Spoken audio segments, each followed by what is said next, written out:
السلام علیکم دوستو، ویڈیو دیکھنے سے پہلے ہمارے اس چینل کو سبسکرائب کر لیں، پیچھے موجود بیل آئیکن کو ضرور کلک کر لیں تاکہ ہمارے آنے والی تمام ویڈیو آپ کو بروقت مل سکیں۔ ہم اسے البابا کے کھلے میدان میں شکست سے ہمکنار نہیں کر سکے، جس کے نتیجے میں اسکندریہ پر اپنا تسلط جما بیٹھا ہے۔ اب اگر وہ قلعے میں محصور ہو جائے تو برس ہا برس ہم دفاعی جنگ لڑتے ہوئے بھی ہمیں ناکو چنے چبوا سکتا ہے۔ ملک شاور نے فی الفور شکست کو اپنے کھاتے میں ڈالتے ہوئے کہا، میرے لشکروں کی بزدلی کی وجہ سے ہم البابا کے مارکے میں شکست سے ہمکنار ہوئے ہیں۔ شاہ یروشلم طیش کے عالم میں گویا ہوا، تم میری خوشامد کرتے ہوئے شکست کو اپنے کھاتے میں ڈال رہے، لیکن کان کھول کر سن لو، شکست ہر حال میں شکست ہوتی ہے۔ تم اپنی بیوقوفی کے باعث شرکوں کو سمجھنے میں ناکام رہے ہو۔ وہ مرد میدان ہے اور حقیقی معنوں میں اپنے لقب کی عکاسی کرتا ہے۔ ملک شاور لاجواب ہو گیا۔ وہ شاہ یروشلم ایمرو کو سیخ پاک کرنے کے حق میں نہ تھا، اسے خدشہ تھا وہ کہیں اسے تنہا چھوڑ کر یروشلم واپس نہ چلا جائے اور وہ شرکوں کے رحم و کرم پر ہی نہ رہ جائے، کیونکہ شاہ یروشلم کسی معاہدے کی پابندی میں نہیں آیا تھا بلکہ اپنی خواہش پر آیا تھا۔ وہ اپنی خواہش پر ہی واپس جا سکتا تھا، لہذا ملک شاور نے خاموش رہنے میں عافیت جانی۔ غالباً ملک شاور مقدر کا دھنی تھا، اس کی خوش قسمتی رنگ لائی اور کم و بیش 2 دن بعد ایک منجر نے اطلاع دی۔ شرکو اسکندریہ میں اپنے بھتیجے کو تعینات کر کے بذات خود لشکر کے ایک بڑے حصے کے ہمراہ جنوب کی جانب دمشقی لشکر کے لیے رسد کا بندوبست کرنے کے لیے نکلا ہے، لہذا شاہی معظم اسکندریہ پر دعویٰ بولنے کے بارے میں فیصلہ فرما سکتے ہیں۔ شاہ یروشلم ایمرک اس اطلاع سے خوش ہوا۔ اتفاقاً اس وقت ملک شاور بھی شاہ یروشلم کے پاس ہی موجود تھا۔ اس نے ملک شاور سے اس اطلاع کو چھپانے کے بجائے اسے 2 ٹوک الفاظ میں بتا دیا۔ منجر کی اطلاع کے مطابق شرکو اپنے لشکر کے ایک بڑے حصے کے ہمراہ اسکندریہ سے جنوب کی جانب کوچ کر گیا ہے۔ یہ اطلاع ملک شاور کے لیے بھی باعث خوشی اور اطمینان تھی، اگرچہ وہ اس حوالے سے اپنی رائے پیش کرنے کے لیے پر طول رہا تھا، لیکن شاہ یروشلم کے چہرے کی کرختگی سے اسے اپنے ارادے سے باز رکھ رہی تھی۔ شاہ ایمرک کافی دیر تک سوچوں کے سمندر میں غوطہ زن رہا۔ اس نے اپنے سرکردہ سرداروں کو بھی اصلاح مشورے کے لیے طلب کر رکھا تھا، لیکن حاضرین مجلس نے چپ سادھ رکھی تھی اور شاہ کے حکم کے منتظر تھے۔ کافی دیر تک سوچوں کے سمندر میں غوطہ زن رہنے کے بعد بالآخر شاہ ایمرک سوچوں کے سمندر سے باہر نکلا اور اپنے سرداروں کو مخاطب کرتے ہوئے کہا، لشکر کو حالت تیاری میں رکھا جائے، ہم اسکندریہ کی جانب پیش قدمی کر رہے ہیں۔ اگلے روز شاہ یروشلم نے قاہرہ کو خیرآباد کہا اور اپنے لشکر جرار کی کمان کرتا ہوا عازم اسکندریہ ہوا۔ اس اہم موقع پر اس نے مصری فوج کی ہمراہی کی ضرورت محسوس نہ کی۔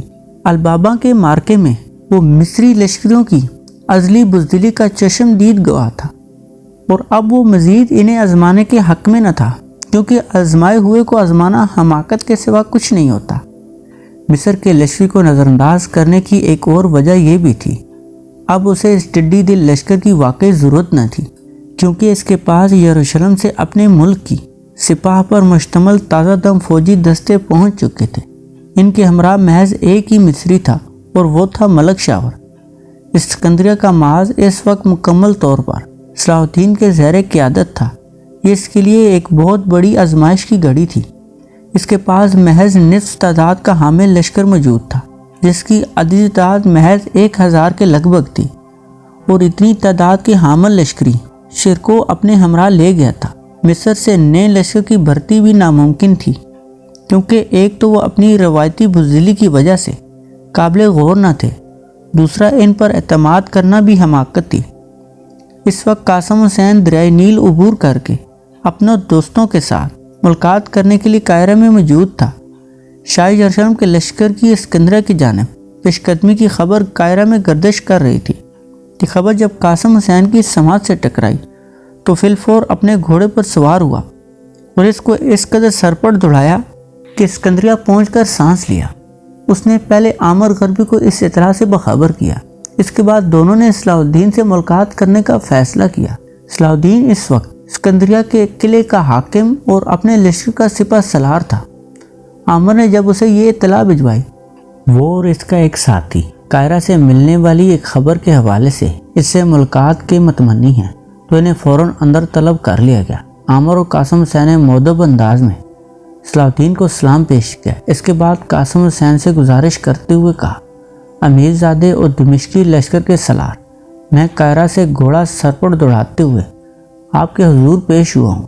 قاہرہ میں یہ خبر گردش کر رہی تھی، شاہ یروشلم اسکندریہ پر لشکر کشی کرنے کے لیے اس علاقے کی جانب پیشقدمی کر چکا ہے۔ یہ خبر سنتے ہی ہوا کے گھوڑے پر سوار ہوا، یہاں پہنچا اور آپ کی خدمت میں یہ اطلاع پیش کر رہا ہوں۔ صلاح الدین نے قطع کلامی کرتے ہوئے کہا، رک جاؤ قاسم، باقی معاملہ بعد میں دیکھیں گے، پہلے مجھے اسکندریہ کے دفاع کو مضبوط بنانے کے اقدامات سر انجام دینے کی ضرورت ہے۔ یہ کہہ کر صلاح الدین اسکندریہ کے دفاعی امور طے کرنے لگا۔ اس حوالے سے اس نے فی الفور اپنے ماتحت سرداروں کو طلب کیا اور انہیں حکم دیا اسکندریہ کے تمام داخلی دروازے مقفل کر دیے جائیں، برجیوں اور فصیل پر تیر انداز مورچہ سنبھال لیں اور اہل شہر کے لیے یہ منادی کروا دی جائے، عیسائی اسکندریہ کو تخت و تاج کرنے کے لیے ان پر لشکر کشی کے لیے آ رہے ہیں اور دمشقی فوج قلعے میں محصور ہو کر ان کے عزائم خاک میں ملانے کے لیے ہمہ وقت مورچہ باندھا ہے۔ شہری اپنے اپنے گھروں سے باہر نہ نکلیں اور نظم و ضبط کا مظاہرہ کریں۔ اسکندریہ کے باسی مختلف اقوام اور نسلوں سے متعلق تھے۔ اسکندریہ ایک بندرگاہ ہونے کی وجہ سے تجارتی سرگرمیوں کا ایک بہت بڑا مرکز تھا۔ تجارت پیشہ لوگ جنگ و جدل کو اچھی نگاہ سے نہیں دیکھتے، کیونکہ پرامن ماحول میں ہی تجارتی سرگرمیاں جاری رکھ سکتی ہیں، اور جنگ میں پرامن ماحول کے لیے زہر قاتل کی حیثیت رکھتا ہے۔ یہی وجہ تھی شیرکو نے جب اسکندریہ پر لشکر کشی کی تھی، اس وقت بھی اہل شہر نے کسی قسم کی مزاحمت کا مظاہرہ نہ کیا اور شیرکو نے بڑے اطمینان کے ساتھ شہر پر اپنا تسلط قائم کر لیا تھا۔ اس وقت بھی انہوں نے اسی رویے کا مظاہرہ کرتے ہوئے صلاح الدین کو یقین دہانی کروائی، وہ ان کی طرف سے بے فکر رہے، وہ شہر میں کسی قسم کی بدنظمی کا مظاہرہ نہیں کریں گے۔ جب شہریوں کی جانب سے اطمینان میسر آ گیا، تب صلاح الدین نے فوجی امور طے کرنے کی جانب توجہ دی۔ عامر اور قاسم حسین صلاح الدین کی مصروفیت کے پیش نظر اس سے اجازت لے کر وہاں سے رخصت ہو چکے۔ اگرچہ اسکندریہ کے شہری دمشقی لشکر کو اجنبی تصور کرتے تھے، لیکن وہ اس سے خوش تھے، کیونکہ ان کے لشکروں نے انہیں کسی قسم کا کوئی نقصان نہیں پہنچایا، بلکہ شہر کے نظم و نسق کو بہتر بناتے ہوئے ان کی تجارتی سرگرمیوں میں اضافے کا باعث بنا تھا۔ لہذا وہ ہدایت کے مطابق اپنے اپنے گھروں میں پناہ گزین ہو گئے۔ محلے کے سرکردہ افراد نے یہ اعلان کر دیا کہ وہ اسکندریہ پر قابض دمشقی لشکر کی حمایت اور تعاون کریں گے اور ان کے لیے کسی بھی قسم کا مسئلے کے باعث نہیں بنیں گے۔ شاہ یروشلم اپنے لشکر جرار کے ساتھ پیش قدمی کرتا ہوا اسکندریہ پہنچا۔ یہ حقیقت اس کے علم میں تھی کہ دمشقی لشکر کی تعداد کم ہے اور اس میں سے بھی نصف تعداد کا حامل لشکر شیرکو کے ہمراہ جا چکا ہے۔ ان حالات میں اسکندریہ پر عیسائیوں کا تسلط قائم ہو جانا کوئی بڑی بات نہ تھی۔ اس نے اسکندریہ پہنچ کر اسے اپنے معاشرے میں لے لیا۔ یہ شہر تینوں طرف سے بندرگاہ اور فصیلوں کے حصار میں تھا اور چوتھی جانب سمندر نے اسے اپنے حصار میں لے رکھا تھا۔ سمندر میں عیسائی بیڑے گشت کر رہے تھے۔ شاہ یروشلم نے اس بحری بیڑے کو مطلع کر دیا کہ وہ اسکندریہ کے ساحل پر فوج اتارنے کی کوشش کرے۔ اس کے علاوہ اس نے اپنے منجنیق برادروں کو شہر پر پتھروں کی بارش برسانے کا حکم دے دیا۔ شاہ یروشلم نے اپنی پوری پیشبندی کرتے ہوئے صلاح الدین پر ایک بہت بڑے حملے کا آغاز کر دیا۔ عیسائی بحری بیڑے کی کشتیاں اپنے لشکر کو سوار کر کے اسکندریہ کے ساحل کی جانب روان دواں تھیں۔ دمشقی لشکر کے تیر انداز پہلے ہی ساحل کے قریب گھات لگائے بیٹھے تھے اور اس انتظار میں تھے جیسے عیسائی لشکر ساحل سمندر پر اترے، اس کو اپنے تیروں کی زد میں لے کر ان پر تیروں کی بارش کرتے ہوئے انہیں جہنم واصل کر دیا جائے۔ وہ یہی ہوا۔ جیسے عیسائی لشکر نے ساحل سمندر پر پاؤں رکھا، دمشقی تیر اندازوں کی تیروں کی زد میں آ گئے۔ وہ اس آفت ناگہانی سے گھبرا کر واپس اپنی کشتیوں کی جانب بھاگنے لگے، لیکن دمشقی تیر اندازوں نے ان کا پیچھا نہ چھوڑا اور اپنی کمین گاہوں سے باہر نکل کر ان پر تیر برسانے لگے۔ عیسائی لشکر ایک سد کے قریب اپنی لاشیں اور زخمی چھوڑ کر بھاگ گئے بری حملے کا بھی یہی انجام ہوا۔ عیسائی منجنیق برادروں نے شہر پر جو پتھر برسائے اس صاحب ظاہرہ ان کی مار مخصوص حد تک تھی۔ وہ اس مخصوص حد کو مد نظر رکھتے ہوئے صلاح الدین نے وہ علاقہ شہری آبادی سے خالی کروا کر انہیں محفوظ مقام پر پہلے ہی منتقل کر دیا تھا۔ لہذا شاہ یروشلم کی یہ تدبیر بھی ناکام ہو گئی۔ اس کے منجنیق برادروں کے پتھر خالی علاقوں کی مکانوں کی چھتوں اور دیواروں پر گر رہے تھے اور ان کی وجہ سے مالی نقصان تو ضرور پہنچ رہا تھا، لیکن جانی نقصان کا کوئی خدشہ نہ تھا۔ صلاح الدین اپنے لشکروں کے حوصلے بڑھا رہا تھا اور بڑی جوان مردی اور بہادری کے ساتھ بری اور بحری حملوں کو ناکام بنانے کی کوشش میں مصروف تھا۔ اس کی جانب سے کسی بھی قسم کی لچک کا کوئی مظاہرہ نہ کیا گیا، وہ نہ ہی کمزوری کے آثار منظر عام پر آئے۔ اسکندریہ کے شہری صلاح الدین کے ساتھ تعاون کرنے میں پیش تھے۔ شاہ یروشلم کی وہ امیدیں دم توڑ چکی تھیں کہ وہ محض 2 دن کے اندر اسکندریہ پر اپنا تسلط قائم کرے گا۔ اب تو 2 دن کے بجائے 2 ماہ گزر چکے تھے، لیکن حریف کی مزاحمت میں کوئی کمی نہ آئی تھی۔ البتہ اسکندریہ کے شہری جنگ کی طوالت سے ضرور پریشان تھے۔ انہیں جنگ سے کوئی واسطہ نہ تھا، وہ نہ ہی کسی فریق کی فتح اور شکست ان کے لیے اہمیت رکھتی تھی۔ وہ تو تجارت پیشہ افراد تھے، وہ چاہتے تھے جنگ جلد از جلد اختتام کو پہنچے اور وہ اپنی تجارتی سرگرمیاں دوبارہ بحال کر سکیں۔ وہ تو محض صلاح الدین اور اس کے لشکروں کے پرخلوص رویے کی وجہ سے ان کے ساتھ آمادہ تعاون تھے، کیونکہ وہ عیسائیوں کے ظالمانہ رویے کو کئی مرتبہ بھگت چکے تھے۔ شہر کے محاصرے کا 3 ماہ گزر رہا تھا۔ شاہ یروشلم نے اپنا ہر حربہ آزمایا اور وہ بری اور بحری کسی بھی راستے سے شہر میں داخل ہونے میں ناکام رہا۔ صلاح الدین کی حکمت عملی نہ صرف اعلی درجے کی تھی، دانشمندی بلکہ اعلیٰ درجے کا صبر و تحمل بھی شامل تھا۔ وہ مرد آہن اس قدر مضبوط اعصاب کا مالک تھا کہ اس پر کوئی دباؤ اثر انداز ہی نہ ہوتا تھا۔ لہذا اس نے اہل شہر بالخصوص تاجر حضرات اپنے صبر و تحمل کھو بیٹھے تھے اور وہ اس کھیل کو بند کرنے کی دہائی دے رہے تھے۔ ایک روز صلاح الدین نے شہر کے تمام علاقے کے سرکردہ لوگوں کا اجلاس طلب کیا۔ وہ اسکندریہ کے بہادر اور غیرت مند شہریوں صلاح الدین نے بڑی سنجیدگی کے ساتھ انہیں مخاطب کرتے ہوئے اپنی گفتگو کا آغاز کیا۔ اسکندریہ کے معاشرے کا 3 ماہ چل رہا ہے اور میں اس حقیقت سے باخبر ہوں۔ آپ میں سے بعض شہری معاشرے کے دباؤ کو برداشت کرنے کے قابل نہیں رہے۔ ان کے اعصاب جواب دے چکے ہیں اور وہ گھبراہٹ کا شکار ہیں۔ لیکن آپ یہ کیوں محسوس نہیں کرتے کہ ہم اپنی مختصر قوت کے ساتھ آپ لوگوں کو عیسائی لشکر کے ہاتھوں تخت و تاج ہونے سے بچانے کے لیے ایڑی چوٹی کا زور لگا رہے ہیں، اور ہماری اس کوشش کے نتیجے میں آج اسکندریہ اس کے شہری محفوظ ہیں۔ میرے علم میں یہ بات آئی ہے، کچھ شہری چاہتے ہیں ہم دشمن کے ساتھ صلح کر لیں، لیکن میں واشگاف الفاظ میں آپ کو بتا دینا چاہتا ہوں، ہم کسی بھی قیمت پر دشمن سے صلح نہیں کریں گے اور نہ ہی میدان جنگ چھوڑ کر فرار ہوں گے۔ مزید برآں ہمارے لشکر میں صلح کرنے کے اختیارات محض سپہ سالار کو حاصل ہوتے ہیں، جو کہ اس وقت موقع پر موجود نہیں۔ ایک شہری اٹھ کھڑا ہوا اور گزارش کرنے لگا، میں اپنی اور اہل شہر کی جانب سے آپ کی خدمت میں گزارش کرنے کی جسارت کروں گا۔ آپ سپہ سالار کو اسکندریہ پر دشمن کی یلغار اور محاصرے کے حوالے سے تاکہ واپس آ کر ہمارا مسئلہ حل فرمائیں۔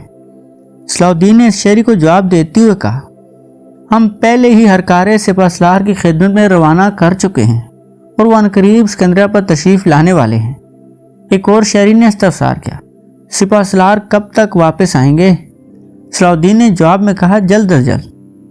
ایک اور شہری بول پڑا، سالار کے جواب سے ہمیں تسلی نہیں ہوئی، ان کی آمد کی درست تاریخ اور دن کے بارے میں آگاہ فرمائیں۔ صلاح الدین نے تلخ امیل لہجے میں جواب دیتے ہوئے کہا، ہم لگ بھگ گزشتہ 3 ماہ سے قلعے میں محصور ہیں، اس لیے ان کی آمد کے بارے میں حتمی طور پر کچھ نہیں کہہ سکتے، برقع وہ جتنی جلدی ممکن ہو سکا پہنچ جائیں گے۔ ایک اور شہری نے ایک نئے مسئلے کی نشاندہی کرتے ہوئے کہا، اسکندریہ میں اشیاء خردونوش کی قلت سامنے آ رہی ہے، اس کے تدراک کے لیے آپ کیا کر رہے ہیں؟ صلاح الدین طیش میں آ گیا، تمہارا دعویٰ برحقیقت پر مبنی ہے۔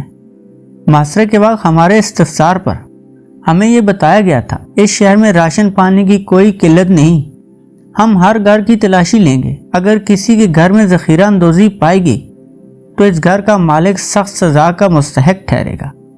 ایک اور بات ذہن پر نقش کر لو، اگر ہم نے اہل شہر کے تعاون میں کمی دیکھی تو ہم اسکندریہ کو عیسائی لشکروں کے رحم و کرم پر چھوڑ کر اس جنگ سے علیحدہ ہو جائیں گے۔